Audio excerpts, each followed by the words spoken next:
Bonsoir Madame, Monsieur. Merci de nous retrouver donc pour ce 19h de Canal Algérie. Voici d'abord les titres que nous allons développer ce soir.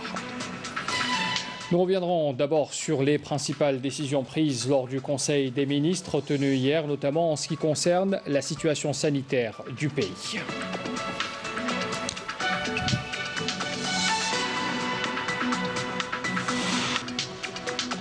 Le Premier ministre Abdelaziz Jarrad effectue demain une visite de travail et d'inspection dans la wilaya de Tindouf. Plusieurs projets inscrits dans le programme de développement de cette wilaya sont au menu de cette visite.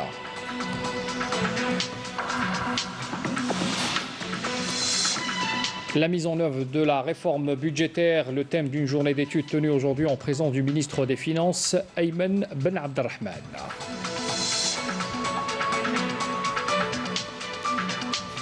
Le bilan du Covid-19 pour ce lundi, 298 nouveaux cas confirmés de coronavirus, 303 guérisons et 8 décès ont été enregistrés ces dernières 24 heures dans notre pays.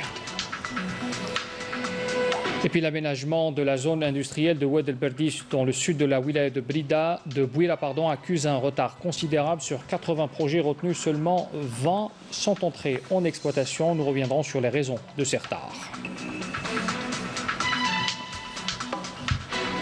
Voilà pour l'essentiel des titres que nous allons développer donc ce soir. Retour d'abord, comme je l'annonçais tout à l'heure, sur la réunion du Conseil des ministres, présidée hier par le président de la République, chef suprême des Forces armées, ministre de la Défense nationale, Abdelmadjid Tebboune.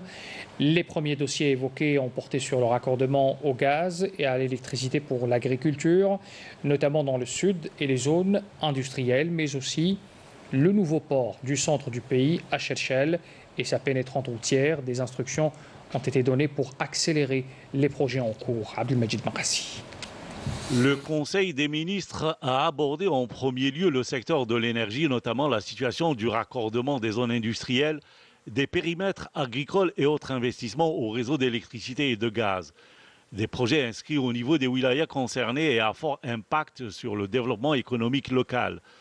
Selon l'état des lieux, il existe plus de 2700 demandes de raccordement de périmètres agricoles au réseau électrique, la majorité au sud du pays, dont 1010 opérations ont été réalisées et le reste en attente de mise en service. En tête des entraves relevées en matière de raccordement figure l'absence de passage pour les réseaux électriques, la non-conformité de la liste des bénéficiaires avec les personnes sur le terrain, la répartition des enveloppes financières avant la réalisation des études et des dysfonctionnements qui appellent à être corrigés très rapidement. Le président de la République, Abdelmadjid Tebboune, a rappelé les précédentes instructions concernant le parachèvement immédiat des raccordements à l'électricité et au gaz, notamment dans le sud, afin de libérer les énergies gelées dans les secteurs de l'industrie et de l'agriculture, la création de postes d'emploi à même de renforcer la production et la résorption du chômage. Deuxième dossier à l'ordre du jour du Conseil des ministres, celui des travaux publics, notamment le méga-projet de la construction du port du centre de Chefchel, comprenant 3 lots, le port, les zones logistiques et industrielles, ainsi que la pénétrante et la voie ferrée, objet de l'ensemble des opérations de base effectuées depuis le lancement en novembre 2012 de l'étude d'identification du site. Le président de la République a rappelé les détails de ce dossier et les pertes occasionnées par son retard de réalisation à l'économie nationale en général. L'objectif stratégique de ce port étant le désenclavement des pays africains sans accès maritime, avec ce que cela implique en termes d'impulsion de la vie économique et la création d'emplois.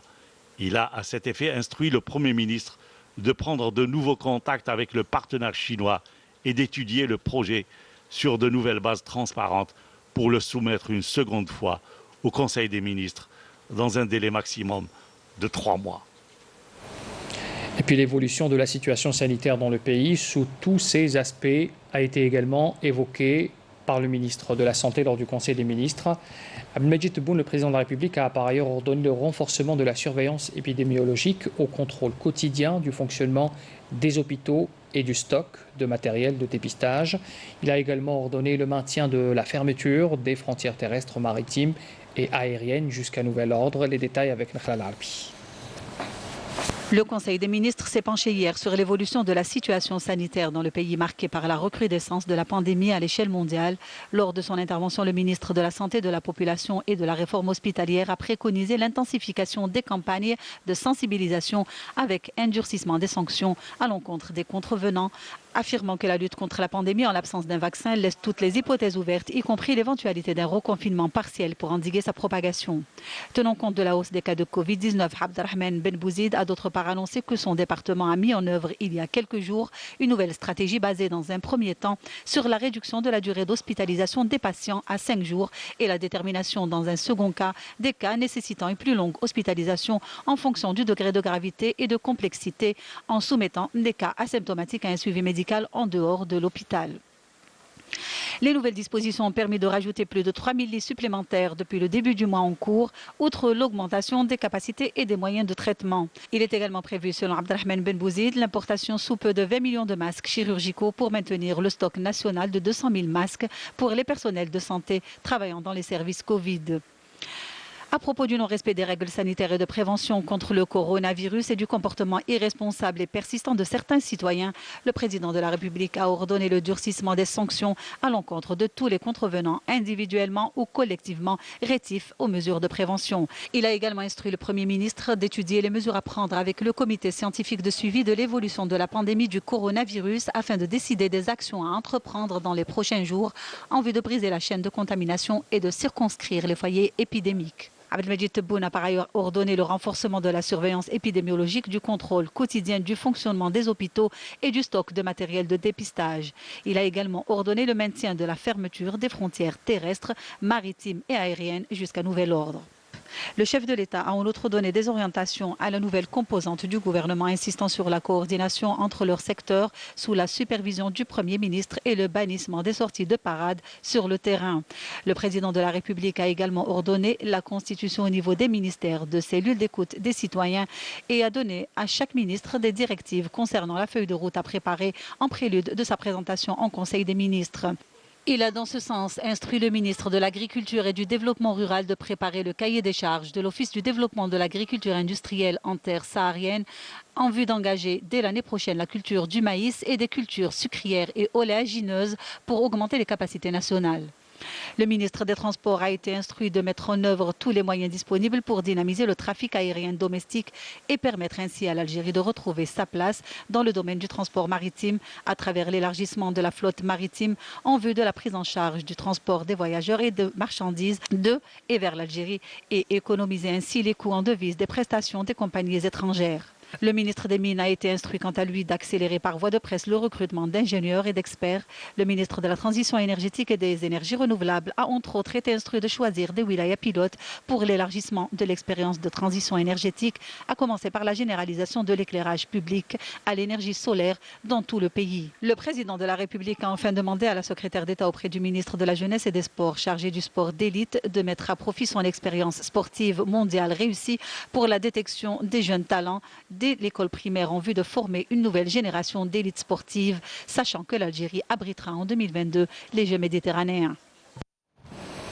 Dans l'actualité également, les membres du Conseil de la Nation ont examiné ce lundi le projet de loi instituant le 8 mai, journée nationale de la mémoire, lors d'une séance plénière présidée par Salah Boudjil, président par intérim du Conseil, et en présence du ministre des Moudjahidines et des ayants droit, Taïeb Zitouni. Il faut rappeler que les membres de l'APN avaient adopté mardi dernier le projet de loi instituant cette journée, donc le 8 mai, journée nationale de la mémoire. Le Premier ministre, Abdelaziz Jarrad, effectue donc demain une visite de travail et d'inspection dans la wilaya de Tindouf. C'est ce qu'annonce ce lundi un communiqué des services du Premier ministère. Lors de cette visite, le Premier ministre effectuera des visites d'inspection de plusieurs projets inscrits dans le programme de développement de cette wilaya, relevant notamment des secteurs de l'habitat, de l'agriculture, de l'éducation nationale, des affaires religieuses et des infrastructures de base destinées à l'amélioration des conditions de vie des concitoyens, notamment au profit des zones d'ombre, précise encore le communiqué. Abdelaziz Jarrad devra également s'enquérir à l'occasion de cette visite des mesures et des conditions de prise en charge sanitaire de la population de cette wilaya dans cette période de pandémie du coronavirus, ajoute encore le même communiqué. La programmation prévisionnelle triennale des budgets de différentes institutions publiques dans le cadre de la loi organique de septembre 2018 permettra plus de maîtrise des finances et de transparence. C'est ce qu'a indiqué ce lundi le ministre des Finances Ayman Ben Abdelrahman. Il participait donc à cette journée d'études portant sur la mise en œuvre de la réforme budgétaire. Abdelmajid Bankassi. Le premier argentier du pays a fait savoir que la mise en œuvre de cette loi organique permettra d'instaurer plus de transparence et donner plus de diligence aux responsables des différents départements ministériels et des organismes publics à l'effet de préparer leur budget sur un objectif triennal.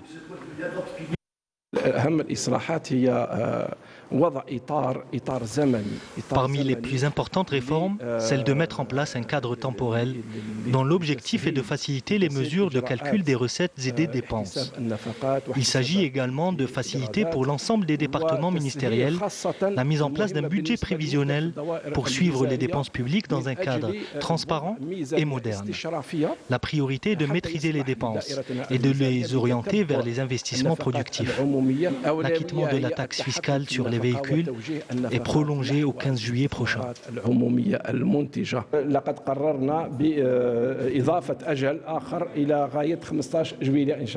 D'autre part, Ayman Abdelrahman a souligné que la réforme du système financier et du système bancaire en particulier constitue une priorité pour le président de la République. Ces réformes concernent la gouvernance des banques et leur restructuration afin de parvenir à un système bancaire moderne. À propos du niveau des liquidités bancaires, le ministre a assuré que celle-ci se trouve à un niveau acceptable, ajoutant que les banques sont en mesure d'octroyer des crédits et que les comités de crédit sont fonctionnels, contrairement à ce qui se dit. Le ministre avait également parlé d'un délai d'acquisition de la vignette automobile prolongé jusqu'au 15 juillet prochain, décision prise aujourd'hui par Ayman Ben Abdelrahman. Une aubaine pour les retardataires. Saïd Fellek a posé la question à certains automobilistes. Reportage. Le prolongement de 2 semaines supplémentaires du délai d'acquittement de la vignette automobile soulage assurément certains automobilistes retardataires, même si beaucoup s'y ont pris dans les temps. Moi, je l'ai acheté dès le début. Je n'ai pas attendu qu'il m'appelle le mois de mai ou le mois de juin. C'était le mois de mars, je crois, qu'elle a été... Je n'ai pas attendu. Pour ne pas avoir de problème avec les autorités. Les barrages, la vignette, réglo. J'étais parmi les premiers à m'acquitter de la vignette. La loi est claire là-dessus. On doit s'y soumettre. Je préfère éviter les ennuis et surtout les amendes.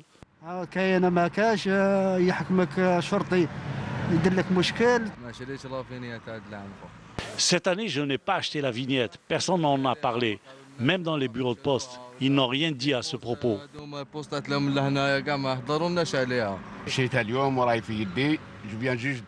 Moi, je l'ai payé aujourd'hui. Il était question que le délai d'achat expire le 30 juin avant son prolongement. Je suis parti aux impôts, j'ai fait la queue et je me suis acquitté de la vignette afin d'être dans les règles.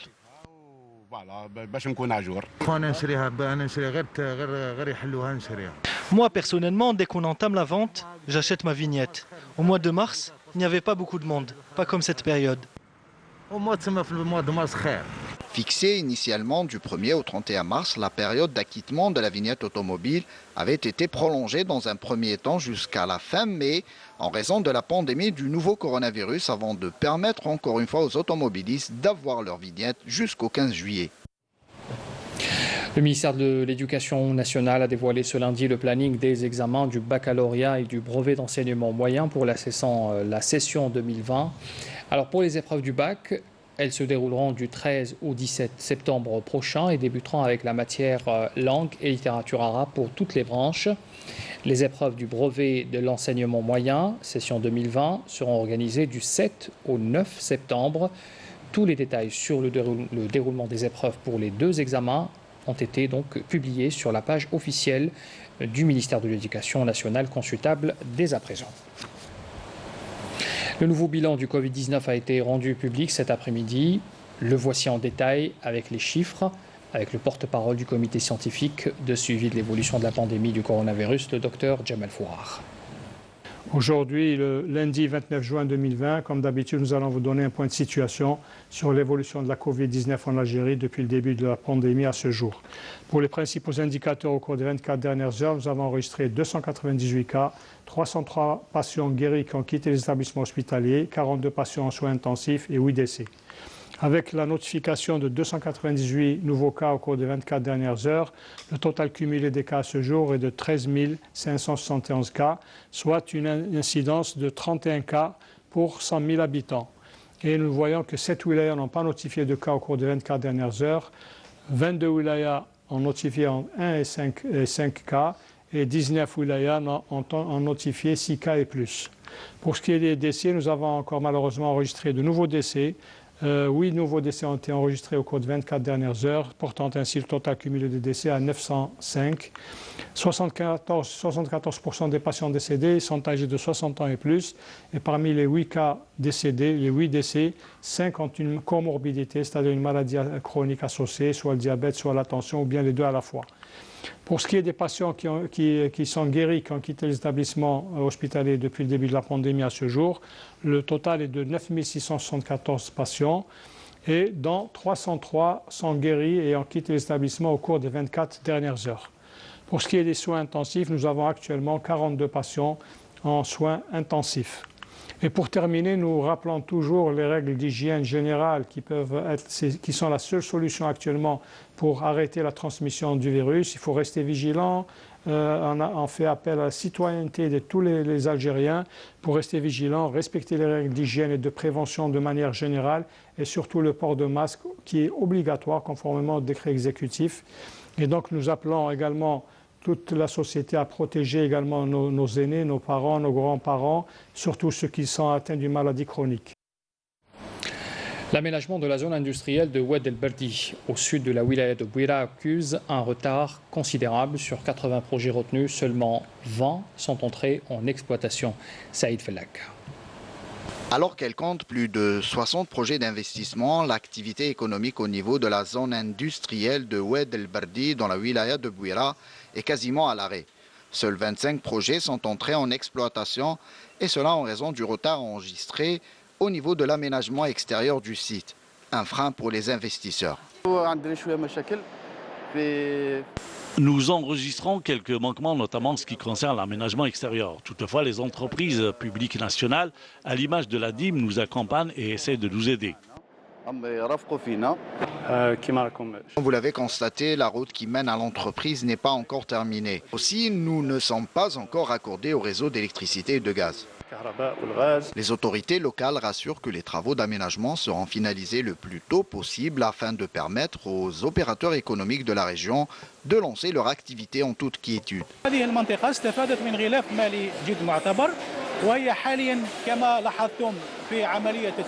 Cette zone industrielle a bénéficié d'une enveloppe financière conséquente et comme vous l'avez vu, le site est toujours en cours d'aménagement.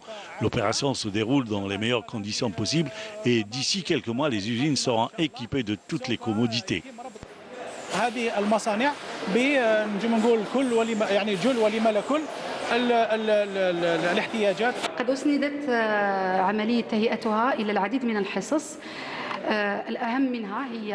L'aménagement de cette zone a été réalisé en plusieurs étapes. La plus importante est le raccordement qui a été fait en eau potable et le réseau d'assainissement qui est déjà opérationnel. On prévoit aussi d'alimenter rapidement le site en gaz naturel et mettre en place le réseau de fibre optique.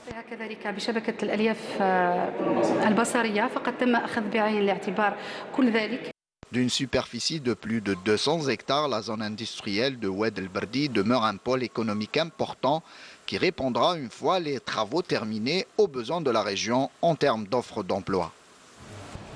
Une importante demande sur les cartes Dahabia d'Algérie Post est constatée en ce moment. Au centre de fabrication de cette carte, le personnel du service politique électronique s'attelle à la confectionner donc en un temps court. Le but étant de privilégier leur utilisation au lieu des traditionnelles opérations au guichet en ces temps de Covid-19. Badia Amarli. Chaque mois, 600 000 cartes Dahabia sont mises à la disposition des clients d'Algérie Post par le Centre national de fabrication et de personnalisation des cartes magnétiques situé à Alger. Cette performance est le fruit des efforts consentis par des compétences algériennes avérées dans le domaine. Nous fabriquons 2600 cartes Dahabia par heure, suivant un programme de travail par brigade. Nous disposons de 2 machines qui fabriquent chacune 1500 cartes par heure. Si le client n'a pas reçu sa carte, il peut se diriger vers le bureau de poste de son lieu de résidence.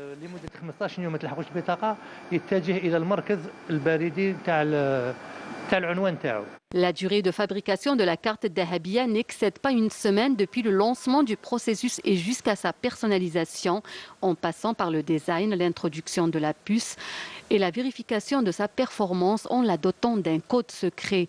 Des étapes qui se font suivant une programmation bien précise.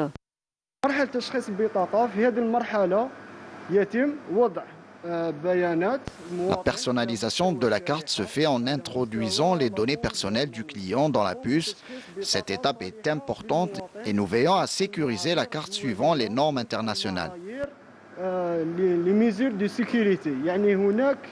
هناك système de sécurité très élevé. Nous introduisons un numéro secret dans chaque carte, et ce suivant un processus automatique qui préserve les données du client. Le centre de fabrication des cartes Dahabia s'attelle à satisfaire toutes les demandes qui lui parviennent, vu l'intérêt accordé par les usagers à ce moyen de paiement qui facilite leur quotidien.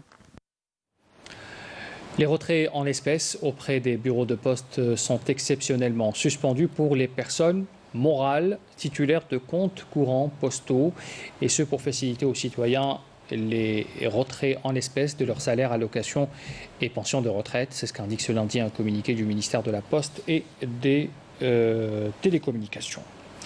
La wilaya de Ouargla connaît depuis 5 ans un boom en matière de céréaliculture. Cependant, le problème de l'électricité risque de mettre en péril cette culture dite stratégique. Amal Messaïda. En dépit de 5 ans de production céréalière réussie dans la localité de Hamalaya, de la daïra de Ngoussa, les agriculteurs de cette région semblent souffrir depuis le début du lancement de ces projets de culture dites stratégiques du problème de l'électricité. Nous sommes arrivés dans la phase de déficit et nos productions commencent à baisser. Alors que dans les années précédentes, on produisait entre 18 et 20 000 quintaux de blé dur.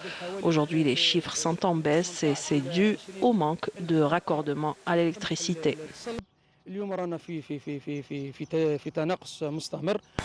Comment voulez-vous qu'en avance si l'électricité passe à 1500 mètres de nous et on n'en bénéficie même pas? Ça fait 5 ans qu'on travaille avec le groupe électrogène et avec les augmentations annoncées, nous allons avoir beaucoup de difficultés à se maintenir. Malgré la production abondante de blé durant les saisons précédentes, les aides n'ont pas suivi pour autant. Pourtant, les agriculteurs n'économisent aucun effort pour tenter de moderniser le matériel d'exploitation. Nous sommes arrivés au point de non-retour et si l'électricité n'est pas raccordée, nous allons arrêter la production.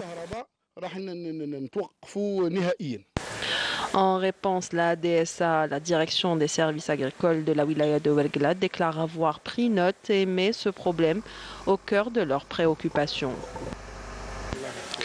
Le problème de l'électricité va être pris en considération et le fait que ce soit de grands producteurs et qu'il s'agit de la culture dite stratégique de blé et autres céréales les rend prioritaires. En attendant la prise en charge de ce créneau très stratégique, les agriculteurs continuent de plaider pour une amélioration des conditions, surtout lorsqu'on sait que l'agriculture est un créneau très encouragé par les pouvoirs publics. L'inspecteur régional de la police de l'Est du pays, le contrôleur Daoud Mohamed Sherif, a procédé aujourd'hui à une visite de travail dans la wilaya de Khenchla. L'inspecteur régional a inauguré plusieurs sièges relevant du corps de la police, et ce dans le cadre du renforcement de la couverture sécuritaire dans cette wilaya de l'Est du pays, qui est à même de rapprocher davantage le corps de la police des citoyens.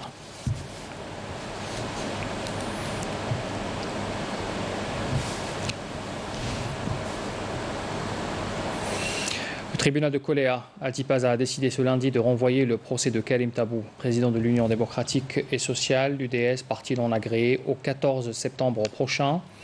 La décision du renvoi du procès de Karim Tabou, poursuivi depuis septembre dernier pour atteinte au moral de l'armée, a été prononcée sur demande du collectif de défense de l'accusé. Il s'agit du 4e report consécutif de ce procès. Le collectif de la défense avait refusé que l'accusé soit jugé à distance au moment où les autorités judiciaires ont décidé, au titre des mesures visant à freiner la propagation du nouveau coronavirus, la suspension de la sortie des détenus des prisons pour assister aux audiences. Le procès de Karim Tabou avait déjà été reporté les 6 et 27 avril, puis le 1er juin dernier. L'actualité à l'étranger à présent, résumée en bref par Nakhla Larbi. Une enquête a été ouverte suite à une attaque contre la bourse de Karachi perpétrée par des terroristes armés de Kalachnikov et d'armes automatiques. L'attaque revendiquée par un groupe indépendantiste de la province voisine du Baloutchistan a fait 4 morts, dont un policier. Cet attentat survient 10 jours après l'attaque à la grenade qui a ciblé un bureau d'aide sociale, provoquant la mort d'une personne. Au moins 30 personnes ont péri et une vingtaine d'autres sont portées disparues dans le naufrage d'un ferry entré en collision aujourd'hui avec une autre embarcation sur le fleuve de la capitale bengladaise Dhaka. Les secouristes et plongeurs s'affairent pour extraire les dépouilles de l'épave et récupérer des corps. L'Iran a enregistré aujourd'hui le plus haut nombre de décès quotidiens liés au virus depuis le début de l'épidémie en février. La porte-parole du ministère de la Santé, Sima Sadat Lari, déplore 162 morts supplémentaires provoquées par la maladie de Covid-19 dans ce pays. France dénonçant une décision qui n'est pas juste. L'avocat des époux Fillon, maître Antonel Lévy, annonce faire appel du jugement rendu dans l'affaire des emplois fictifs de son épouse Pénélope. L'ancien Premier ministre a été condamné à 5 ans de prison, dont 2 fermes. Son épouse écope de 3 ans de prison avec sursis. Les 2 avocats de la défense ont annoncé faire appel de la condamnation. Écosse, après 3 mois de fermeture imposée par le confinement, les magasins non essentiels rouvrent dans la principale rue commerçante d'Édimbourg. Mais comme les touristes n'ont toujours pas le droit de visiter la ville, certains magasins misent sur les habitants pour continuer à fonctionner. C'est la fin de ce journal, merci de l'avoir suivi. Les adresses pour les replays et l'info en continu s'affichent ici en bas de votre écran. Très bonne soirée à tous.